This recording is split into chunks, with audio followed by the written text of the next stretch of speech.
Hello everyone, myself Juhi. Welcome to this video of class 10th chemistry chapter number 2 acid bases and salt part 4. So in this video we will discuss about chemical reaction of acid with metals and chemical reaction of acid with metal carbonate and metal hydrogen carbonate. Okay? अब हम आते हैं chemical reaction of acids. Acids का chemical reaction. ठीक है, तो acid का first chemical reaction क्या है? Reaction of acid with metals. Acids का मेटल के साथ रिएक्शन. और जब एसिड मेटल के साथ रिएक्ट करता है तो क्या फॉर्म करता है? ठीक है, dilute acid on react with metal and produce salt and hydrogen gas. Dilute acid को जब हम मेटल के साथ रिएक्ट करवाते हैं तो वो क्या फॉर्म करता है? सॉल्ट एंड हाइड्रोजन गैस का फॉर्मेशन करता है. ठीक है, मेटल के साथ जब हम डाइल्यूट एसिड को रिएक्ट करवाते हैं तब सॉल्ट और हाइड्रोजन गैस का फॉर्मेशन होता है. ठीक है, अब क्वेश्चन ये है कि डाइल्यूट एसिड क्या है? डाइल्यूट एसिड एक ऐसा एसिड है जिसमें वाटर का कंसंट्रेशन ज़्यादा होता है और एसिड का कंसंट्रेशन कम होता है, तो वैसे एसिड्स को हम डाइल्यूट एसिड कहते हैं. ठीक है, और कंसंट्रेटेड एसिड क्या होता है? जिसमें एसिड का कंसंट्रेशन ज़्यादा होता है और वाटर का कंसंट्रेशन कम होता है, तो ऐसे एसिड को हम कंसंट्रेटेड एसिड कहते हैं. ठीक है, अब एक और क्वेश्चन है कि डाइल्यूट एसिड जो है इसको हम प्रिपेयर कैसे करते हैं. तो देखो क्या होता है कि अगर हम एसिड में डायरेक्टली वाटर डालेंगे तो ये प्रोसेस गलत है. क्यों गलत है? क्योंकि ये हाईली एक्सोथर्मिक होता है, ये काफ़ी एक्सप्लोजिव हो जाता है, कुछ भी हो सकता है. क्योंकि कंसनट्रेटेड एसिड में जब हम वाटर को ऐड करेंगे तो क्या होगा? हाईली एक्सोथर्मिक होगा वो, तो हीट जो है ज़्यादा जनरेट होगा, और हीट अगर ज़्यादा जनरेट होगा तो जो सॉल्यूशन है वो कंटेनर से बाहर निकल जाएगा. और कुछ भी हो सकता है, हमारे हाथ में या फिर हमारे बॉडी में अगर वो सॉल्यूशन गिर गया तो वो हमारे बॉडी को जला देगा. हमारा जो स्किन है, अगर स्किन के किसी भी पार्ट में वो सॉल्यूशन अगर गिर गया तो वो हमारे स्किन को जला देगा, बर्न काउज हो जाएगा. ठीक है, और अगर ग्लास कंटेनर जिसमें कि हम एसिड को स्टोर करके रखते हैं उसमें अगर डायरेक्टली डालेंगे तो ये भी हो सकता है कि कंटेनर जो है ग्लास वाला वो ब्रेक कर सकता है. क्यों ब्रेक कर सकता है? क्योंकि वो काफ़ी एक्सोथर्मिक होता है. एसिड में अगर हम डायरेक्टली वाटर को मिक्स करेंगे तो वो काफ़ी एक्सोथर्मिक हो जाता है, काफ़ी एक्सप्लोजिव हो जाता है. ठीक है, इस वजह से एसिड को डाइल्यूट बनाने के लिए क्या करते हैं? वाटर लेते हैं कंटेनर में, और जो कंटेनर का वॉल होता है, ये जो किनारा साइड होता है, इस वॉल के थ्रू धीरे धीरे करके एकदम एसिड को डालते हैं. स्लोली एसिड को डालते हैं और एसिड धीरे धीरे वॉल के थ्रू अंदर जाता है वाटर में और उसको कॉन्स्टेंटली स्टीर करते हैं. ठीक है, वो उसको कॉन्स्टेंटली स्टीर करते हैं. तो ऐसे करने से क्या होता है? जो एक्सप्लोजन होता है उसको हम प्रिवेंट कर सकते हैं. ये सही तरीका होता है एसिड को डाइल्यूट बनाने का. ठीक है, तो समझ में आ गया कि डाइल्यूट एसिड क्या है और कंसनट्रेटेड एसिड क्या है और एसिड को डाइल्यूट कैसे बनाते हैं. ठीक है, अब देखो मेटल को जब हम डाइल्यूट एसिड के साथ रिएक्ट करवाते हैं तो क्या फॉर्म होता है? सॉल्ट और हाइड्रोजन गैस. ठीक है, देखो एक एग्जांपल लेते हैं. देखो यहाँ पे जिंक लेते हैं Zn. Zn को जब हम डाइल्यूट एसिड के साथ रिएक्ट करवाते हैं, एक डाइल्यूट एसिड ले लेते हैं, डाइल्यूट H2SO4 ले लेते हैं. ठीक है, डाइल्यूट सल्फ्यूरिक एसिड लेते हैं, और डाइल्यूट सल्फ्यूरिक एसिड को जब हम जिंक के साथ रिएक्ट करवाते हैं तो क्या फॉर्म होता है? ZnSO4 plus H2. ठीक है, ये क्या है? जिंक सल्फेट का फॉर्मेशन होता है. तो जिंक सल्फेट क्या होता है? ये क्या है? Zinc sulphate.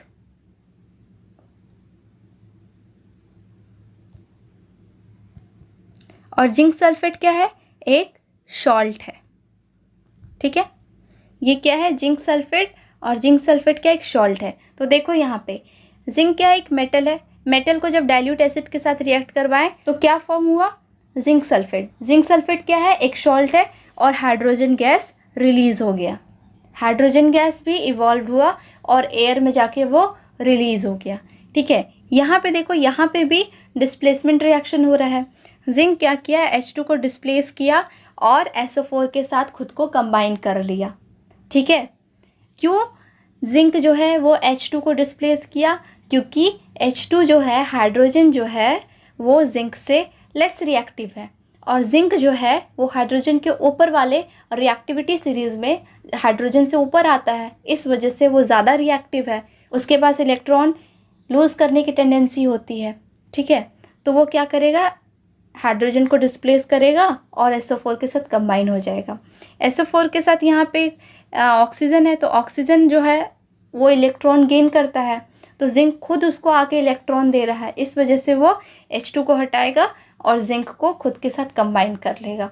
तो जब खुद को कंबाइन करेगा जिंक के साथ तो क्या फॉर्मेशन होगा, ZnSO4 जिंक सल्फेट। वो क्या है, एक सॉल्ट है, और हाइड्रोजन जो है ये इवॉल्व होगा और हवा में जाके रिलीज हो जाएगा, ठीक है। तो देखो मेटल को जब डाइल्यूट एसिड के साथ रिएक्ट करवाते हैं तो क्या फॉर्म होता है, सॉल्ट और हाइड्रोजन गैस का फॉर्मेशन होता है, ठीक है। ये चीज़ क्लियर है।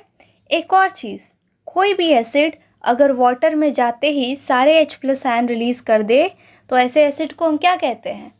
अगर कोई एसिड वाटर में मिक्स होते ही अपने जितने सारे H+ आयन हैं उसको अगर रिलीज़ कर दे सडनली, तो वैसे एसिड्स को हम क्या कहते हैं, स्ट्रॉन्ग एसिड्स कहते हैं। वैसे एसिड्स को हम क्या कहते हैं, स्ट्रॉन्ग एसिड्स कहते हैं, ठीक है। जो ज़्यादा नंबर में H+ आयन रिलीज़ करे तो वैसे एसिड्स को हम स्ट्रॉन्ग एसिड्स कहते हैं।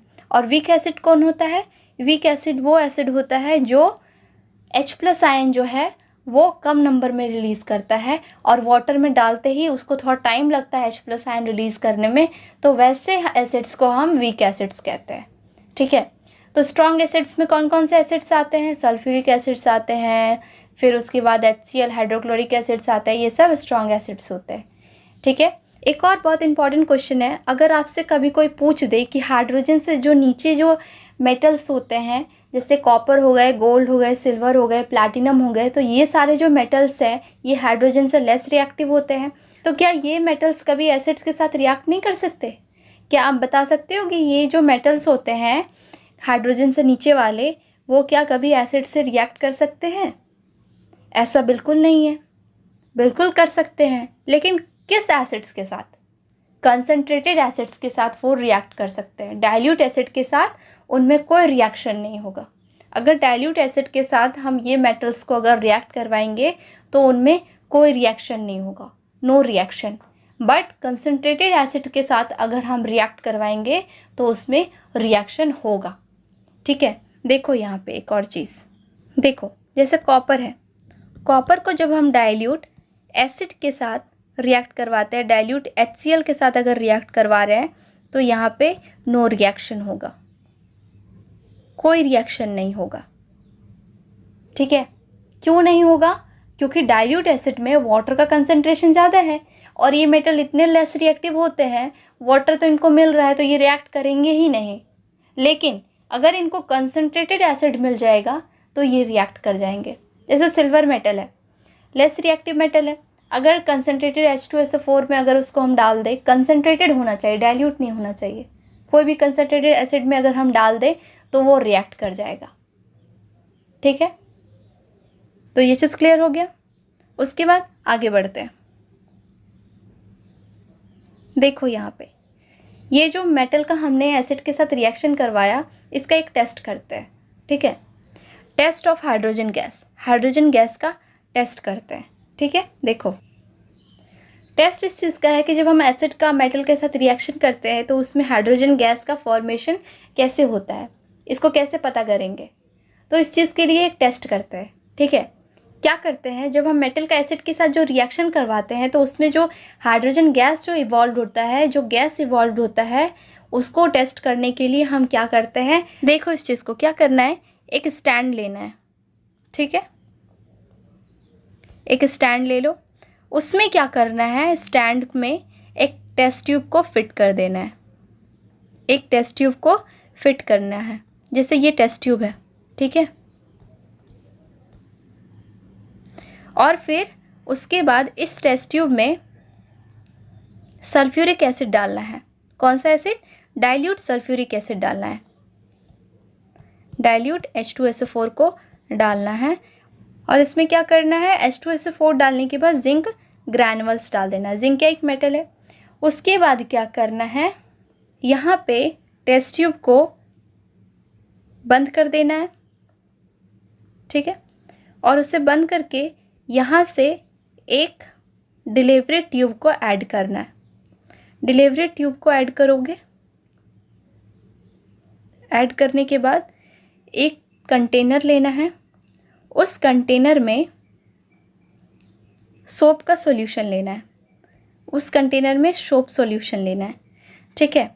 यहाँ से क्या होगा, जब रिएक्शन होगा जिंक ग्रैनुअल का, जब H2SO4 के साथ जब रिएक्शन होगा तो इसमें से हाइड्रोजन गैस इवॉल्व होगा। तो वो हाइड्रोजन गैस जो है इस डिलीवरी ट्यूब के थ्रू इस कंटेनर में जाएगा, ठीक है।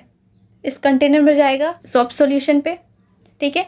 तो जब ये सोप सॉल्यूशन के अंदर जाएगा तो इसमें से बबल का फॉर्मेशन होगा, ठीक है। इसमें से क्या होगा, बबल का फॉर्मेशन होगा। और इस बबल के पास क्या करना है, एक बर्निंग कैंडल ले जाना है, एक बर्निंग कैंडल को बबल के पास ले जाना है। जैसे ही इस बर्निंग कैंडल को आप इस बबल्स के पास ले जाओगे तो ये बबल क्या करेगा, बर्न होगा। और जैसे ये बर्न होगा तो उसमें से एक पॉप साउंड निकलेगा, एक पॉप सा साउंड निकलेगा, ठीक है। तो ये चीज़ जब वो साउंड निकलेगा, जब वो बबल बर्न होके उसमें से पॉप साउंड काउज होगा, तो ये कंफर्म है कि हाइड्रोजन गैस का इवोल्यूशन हुआ है। इस रिएक्शन में हाइड्रोजन गैस का इवोल्यूशन हुआ है। कंफर्म हो जाएगा कि जब हम मेटल को एसिड के साथ रिएक्ट करवाते हैं तो उसमें से हाइड्रोजन गैस का इवोल्यूशन होता है, ठीक है। देखो यहाँ पे, the gas evolve after reaction of acids with metals can be tested by bringing a lighted candle near it, ठीक है। जो गैस इवॉल्व होता है रिएक्शन के बाद, तो क्या करते हैं, उसको टेस्ट करने के लिए एक बर्निंग कैंडल को उसके पास लेके जाते हैं, ठीक है। If the gas Burns with a pop sound, वो जो गैस है जब वो बर्न करता है, ये जो बबल्स है उसमें क्या होता है, हाइड्रोजन गैस होता है। तो वो जब बर्न करता है उसमें से जब पॉप साउंड काउज होता है तो तब हम कहते हैं कि हाइड्रोजन गैस का इवोल्यूशन हुआ है। Then it confirms the evolution of hydrogen gas burning with pop sound is the characteristics of test for hydrogen gas, ठीक है। तो जो पॉप साउंड जो काउज होता है ना बर्निंग के टाइम पे, तो ये क्या है, हाइड्रोजन गैस का टेस्ट है। मीन्स कि हाइड्रोजन गैस जो है वो इवॉल्व हुआ है, ठीक है। तो एसिड्स को जब हम मेटल के साथ रिएक्ट करते हैं तो सॉल्ट और हाइड्रोजन गैस का फॉर्मेशन होता है, ठीक है। और हाइड्रोजन गैस को टेस्ट करने के लिए हम ये प्रोसेस करते हैं। प्रोसेस क्या करते हैं कि हाइड्रोजन गैस का जो बबल होता है उसके पास हम बर्निंग कैंडल को लेके जाते हैं, और जब वो बर्न होता है तो उसमें से एक पॉप साउंड काउज होता है। तो हम कहते हैं कि यहाँ पे इस रिएक्शन में हाइड्रोजन गैस का इवोल्यूशन हुआ है, ठीक है। तो ये फाइनल कंक्लूज़न था, ओके। तो अब हम आगे बढ़ते हैं, नेक्स्ट देखते हैं। आगे देखो, reaction with metal carbonate and hydrogen carbonate. Acid का मेटल कार्बोनेट और हाइड्रोजन कार्बोनेट के साथ रिएक्शन। जब एसिड मेटल कार्बोनेट और हाइड्रोजन कार्बोनेट के साथ रिएक्ट करता है तो क्या फॉर्म करता है, ठीक है। Acid react with metal carbonate and hydrogen carbonate producing salt, carbon dioxide and water. Acid को जब हम मेटल कार्बोनेट या हाइड्रोजन कार्बोनेट के साथ रिएक्ट करवाते हैं तो क्या फॉर्म करता है, सॉल्ट, कार्बन डाइऑक्साइड गैस और वाटर, ठीक है। देखो यहाँ पे मेटल कार्बोनेट या हाइड्रोजन कार्बोनेट को जब हम एसिड के साथ रिएक्ट करवाते हैं तो क्या फॉर्म हो रहा है, salt plus carbon dioxide plus water, ठीक है। तो इस चीज़ को एक एग्जांपल से समझते हैं, एग्जांपल लेते हैं। पहले हम मेटल कार्बोनेट को एसिड के साथ रिएक्ट करवाते हैं। तो एक मेटल कार्बोनेट लेते हैं, CaCO3। CaCO3 क्या है, एक मेटल कार्बोनेट है।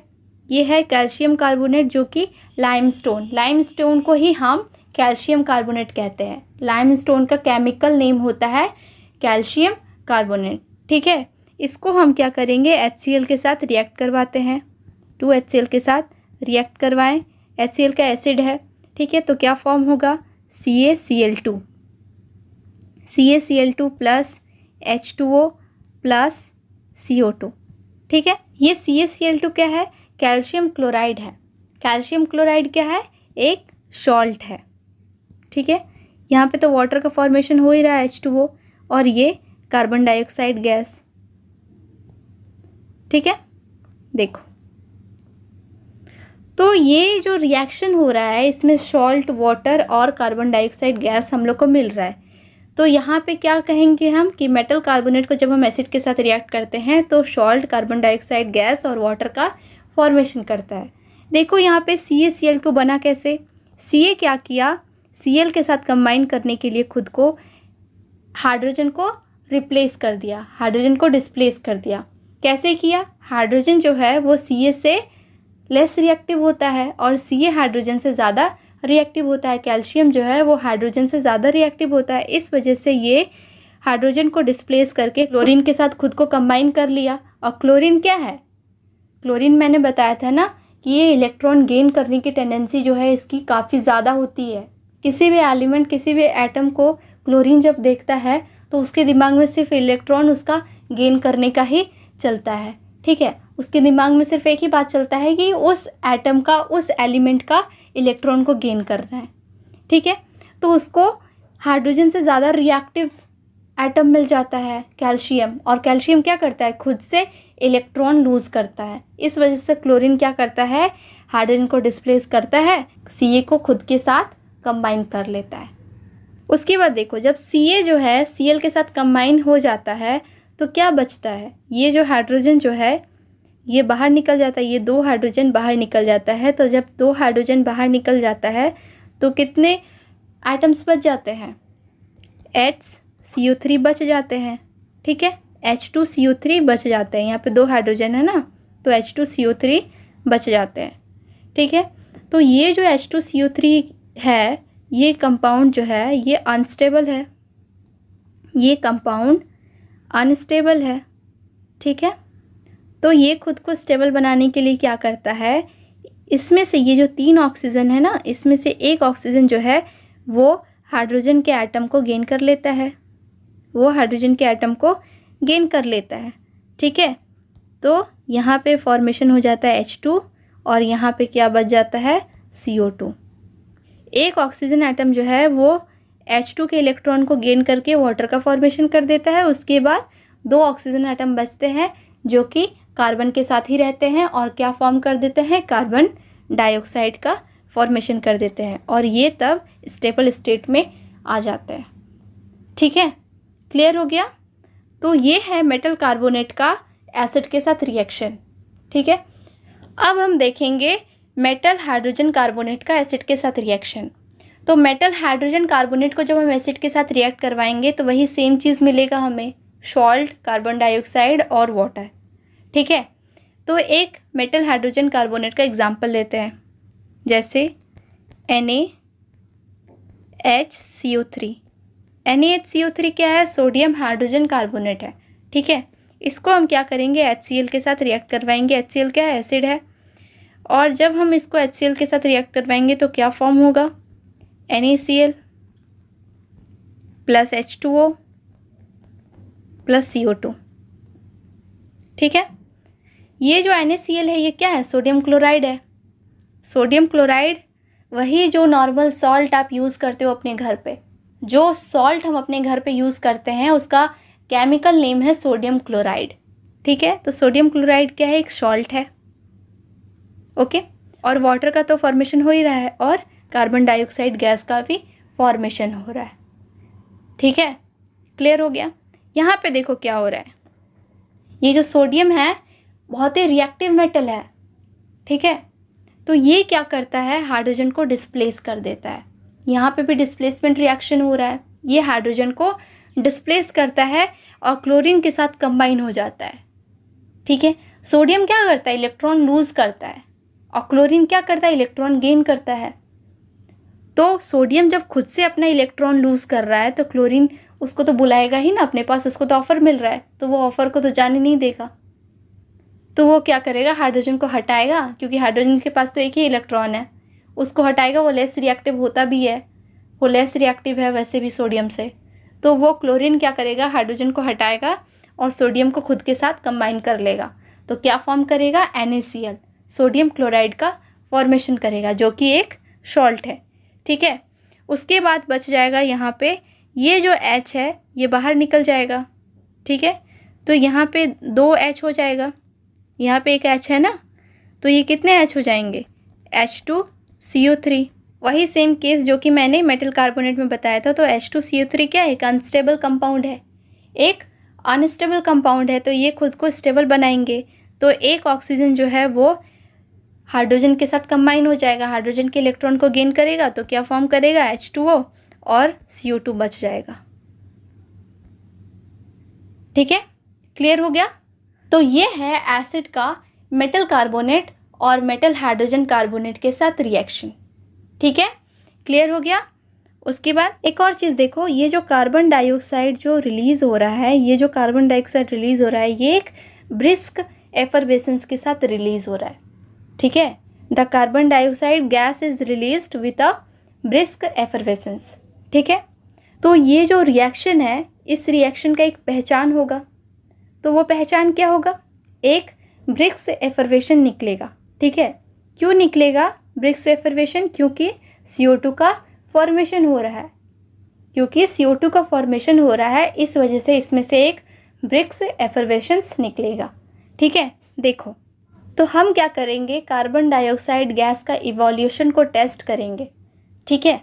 देखो क्या करेंगे, if we pass CO2 gas through lime water it turns lime water milky, ठीक है।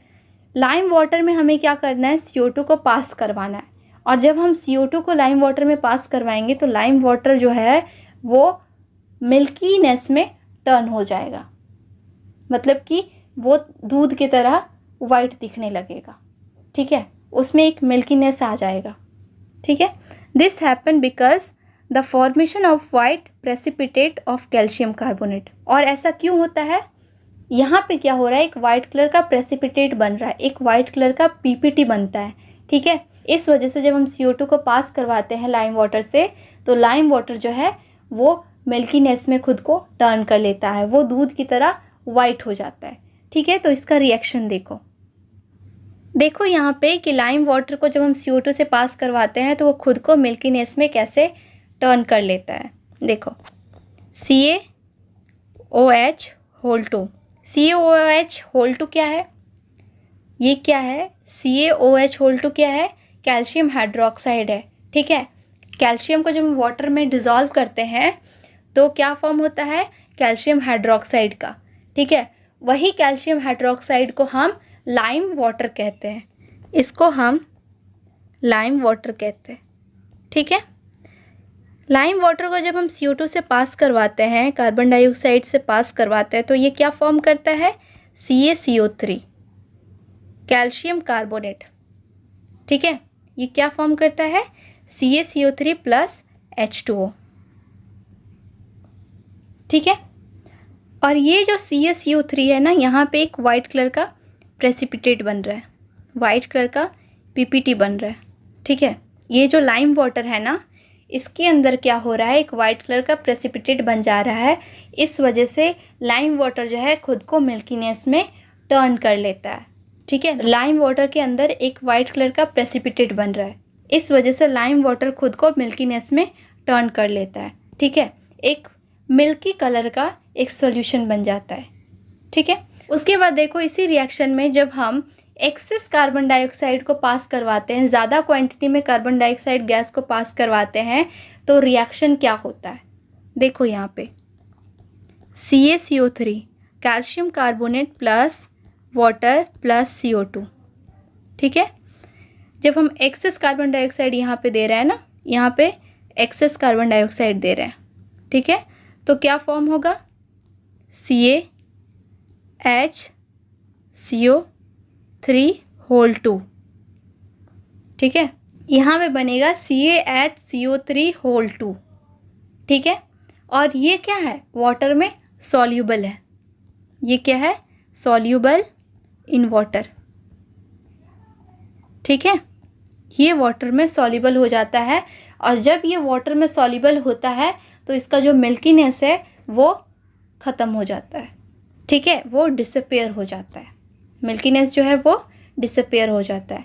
क्यों, क्योंकि कैल्शियम जो है वो वाटर में सॉल्युबल हो जाता है। जब हम एक्सेस कार्बन डाइऑक्साइड को पास करवाते हैं तो कैल्शियम जो है वाटर के साथ मिक्स हो जाता है, वाटर में सॉल्युबल हो जाता है, तो उसमें से जो मिल्कीनेस है वो डिसअपियर हो जाता है। और फर्स्ट रिएक्शन में देखो वहाँ पे क्या है कि हमने नॉर्मल CO2 को पास करवाया तो लाइम वाटर के अंदर एक वाइट कलर का प्रेसिपिटेट बना, और उस प्रेसिपिटेट की वजह से ही लाइम वाटर जो है खुद को मिल्कीनेस में टर्न कर लिया।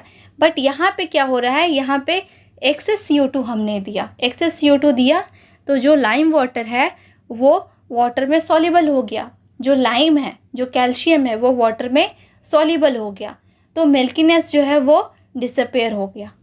ठीक है, देखो यहाँ पे, but when excess carbon dioxide is pass through lime water it makes milky colour of the lime water disappear. बताया ना मैंने कि जब हम एक्सेस कार्बन डाइऑक्साइड को लाइम वाटर से पास करवाते हैं तो उसका जो मिल्कीनेस, जो कलर होता है, जो मिल्की कलर होता है लाइम वाटर का, वो डिसअपियर हो जाता है, वो गायब हो जाता है। ठीक है, this happens because of the formation of calcium hydrogen carbonate as calcium hydrogen carbonate is soluble in water. ऐसा क्यों होता है, लाइम वाटर का जो मिल्की कलर है वो डिसअपियर कैसे हो जाता है? वो इसलिए हो जाता है क्योंकि यहाँ पे कैल्शियम हाइड्रोजन कार्बोनेट का फॉर्मेशन होता है, और कैल्शियम हाइड्रोजन कार्बोनेट जो है वो वाटर में सॉल्युबल होता है। इस वजह से सॉल्यूशन जो है वो एक दूसरे के साथ इंटरमिक्स हो जाते हैं, और इंटरमिक्स हो जाते हैं तो जो कलर है वो डिसअपियर हो जाता है। ठीक है, दस the milky colour of the solution mixture disappear. ठीक है, मिल्की कलर जो होता है सॉल्यूशन का वो डिसअपियर हो जाता है, मतलब कि वो गायब हो जाता है। ओके, तो ये चीज़ क्लियर हो गया कि एसिड्स जो है वो मेटल कार्बोनेट और मेटल हाइड्रोजन कार्बोनेट के साथ कैसे रिएक्ट करते हैं, और उसमें जो CO2 का फॉर्मेशन होता है वो एक ब्रिक्स एफर्वेशन के साथ होता है। ठीक है, तो CO2 को टेस्ट करने के लिए, CO2 का इवोल्यूशन को टेस्ट करने के लिए हम क्या करते हैं, CO2 को पास करवाते हैं मेटल कार्बोनेट से। ठीक है, तो ये चीज़ क्लियर हो गया। I hope this concept is clear. Okay.